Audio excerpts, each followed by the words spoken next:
Oke, ketemu lagi kita di sini di channel Kos Art 19. Kita akan melanjutkan video-video sebelumnya juga. Dalam topik pembahasan kali ini kita masuk ke dalam uji validitas dan reliabilitas dari alat ukur. Hal ini merupakan dari bagian dari metode penelitian.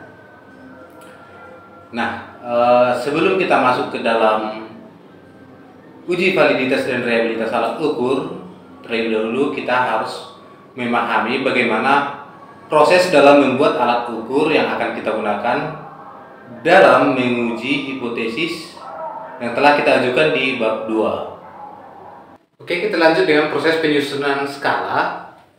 Nah, ini proses penyusunan skala. Nah, bagi saya sendiri lebih enaknya itu nyusun skalanya itu yaitu dari ketiga poin ini, poin 1, 2, 3. Nah, aspek ini dari mana? Ini dari grand teori atau teori utama yang Anda punya. Tapi kalau saya sendiri, saya lebih suka nyusun skala itu adalah dari ciri-ciri. Nah, jadi item atau pernyataan yang saya buat di angket atau skala itu adalah saya kembangkan dari ciri-ciri dari variabel X atau Y. Nah, tapi ada juga lebih enaknya itu membuat angket itu dari aspek-aspek. Tergantung teori dan tergantung bagaimana pemahaman kita untuk mengembangkan skala atau angket yang akan kita buat dalam penelitian kita.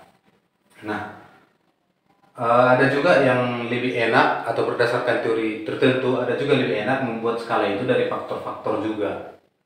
Nah, sebenarnya bukan jadi patokan utama seperti yang saya sampaikan tadi. Saya lebih suka dari ciri-ciri, enggak juga. Tergantung teori dari variabel X atau Y yang kita teliti dan tergantung teori tokoh siapa. Gitu. Nah, dalam proses penyusunan skala itu ada item favorable sama item unfavorable. Ini item favorable dan item unfavorable. Tujuannya ini apa? Tujuannya adalah untuk memanipulasi sampel atau memanipulasi subjek, dalam pengertian memanipulasi, agar sampel tidak mengetahui variabel apa atau apa tujuan dari skala itu kita buat gitu. Dalam beberapa teori ada juga yang membuat item itu terdiri dari 5 pilihan jawaban seperti yang saya tulis di sini, 5 pilihan jawaban, dan ada juga yang membuat pilihan jawaban dalam angket itu terdiri dari 4 pilihan jawaban. Nah, contoh kalau item 5 pilihan jawaban, maka pilihan jawabannya adalah SS atau sangat setuju, kemudian ini S setuju, dan N ini adalah netral, dan TS ini adalah tidak setuju, dan STS yang paling ujung adalah pernyataan sangat tidak setuju. Nah, itu dia kalau 5 pilihan jawaban. Nah, kalau 4 pilihan jawaban, maka N ini dihilangkan, netralnya dihilangkan, maka yang ada itu adalah S sangat setuju, kemudian setuju, kemudian tidak setuju, TS, kemudian STS itu adalah sangat tidak setuju. Oke, kemudian bagaimana cara men-scoring? Men-scoring respon yang diberikan oleh si subjek gitu. Nah, kalau untuk item favorable, kita naikkan sedikit ke sini. Untuk item favorable, cara men-scoringnya itu kita contohkan dia di 5 pilihan jawaban ya. Ini tadi N. Kita buat di 5 pilihan jawaban. Nah, bagaimana kita men-scoring pilihan jawaban yang diisi oleh si subjek dari dalam angket berdasarkan 5 pilihan jawaban. Nah, kita pindahkan sedikit ke atas sini.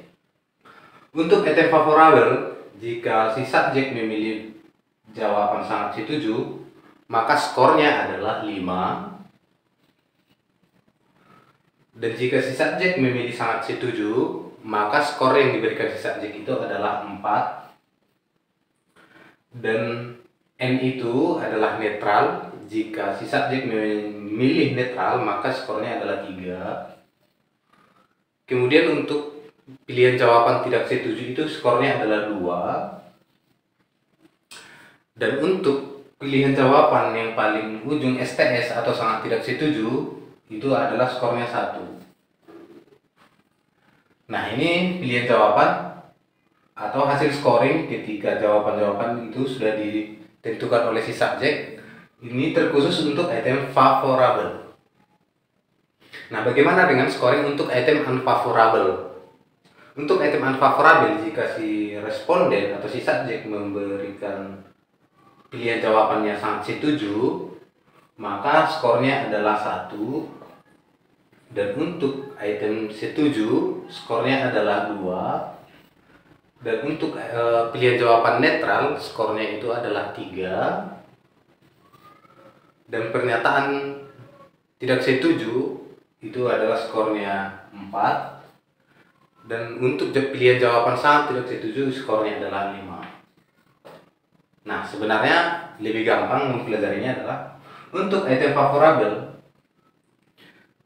pilihan jawabannya dimulai dari 5, 5, 4, 3, 2, 1. Nah, untuk item unfavorable-nya sebaliknya dari item favorable, yaitu pilihan jawabannya dimulai dari 1, 2, 3, 4, 5.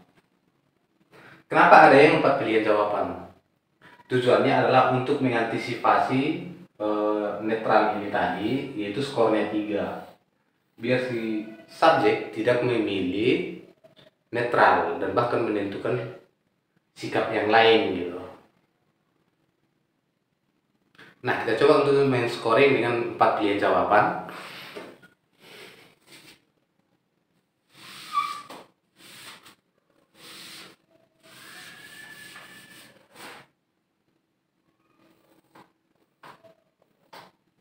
Ini kita ganti, ini kita hilangkan netralnya. Nah, jadi responnya adalah 4, 1, 2, 3, 4. Tidak ada netral. Oke. Nah, untuk item favorable, jika si subjek memilih pernyataan sangat setuju, maka skornya itu adalah 4. Untuk setuju itu skornya adalah 3. Untuk pernyataan tidak setuju adalah skornya 2. Dan untuk pernyataan sangat tidak setuju skornya itu adalah 1. Nah, untuk item unfavorable, kita balikkan lagi. Untuk pilihan jawaban sangat setuju skornya itu adalah 1.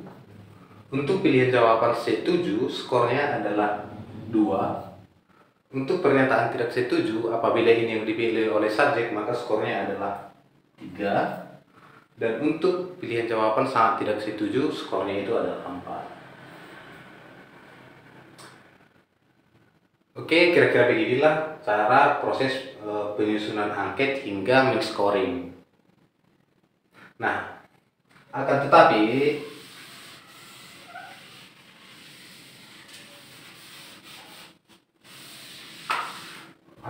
ada beberapa fakultas ataupun universitas yang tidak menggunakan metode ini, yaitu hanya dengan cara menyusun skala dengan menggunakan teori-teori yang ada di variabel X sama di variabel Y. Jadi item ini mereka tidak menggunakan, dan pilihan jawabannya itu adalah biasanya 5. Pilihan jawabannya adalah biasanya 5. Akan tetapi di beberapa fakultas ataupun universitas tertentu yang tadi itu dipergunakan. Oke, demikianlah dulu untuk proses penyusunan skala atau angket. Kemudian kita lanjut dengan uji validitas dan reliabilitas.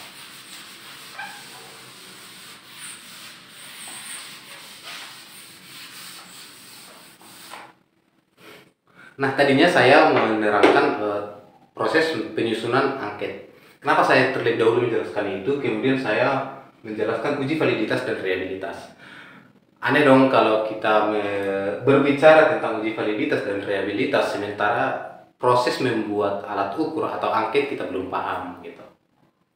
Oke, kemudian kita lanjut ke uji validitas dan reliabilitas. Yang pertama itu adalah uji validitas.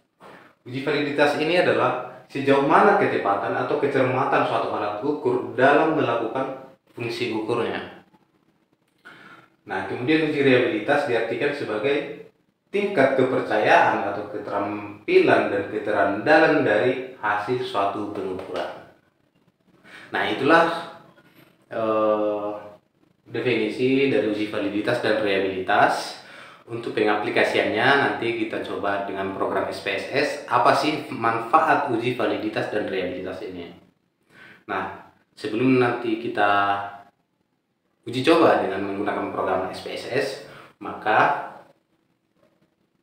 kita harus mempunyai data terlebih dahulu berupa contoh dari responden yang diberikan si subjek. Mungkin nanti bisa dari 10 subjek kita coba, kita buat aja. Dengan tujuan adalah untuk membuktikan uji validitas dan uji reliabilitas. Apa fungsinya uji validitas dan reliabilitas ini? Bisa kita lihat dari definisi masing-masing. Oke, kita lanjut dengan program SPSS-nya nanti, langsung kita aplikasikan. Akhir kata dari saya ucapkan terima kasih.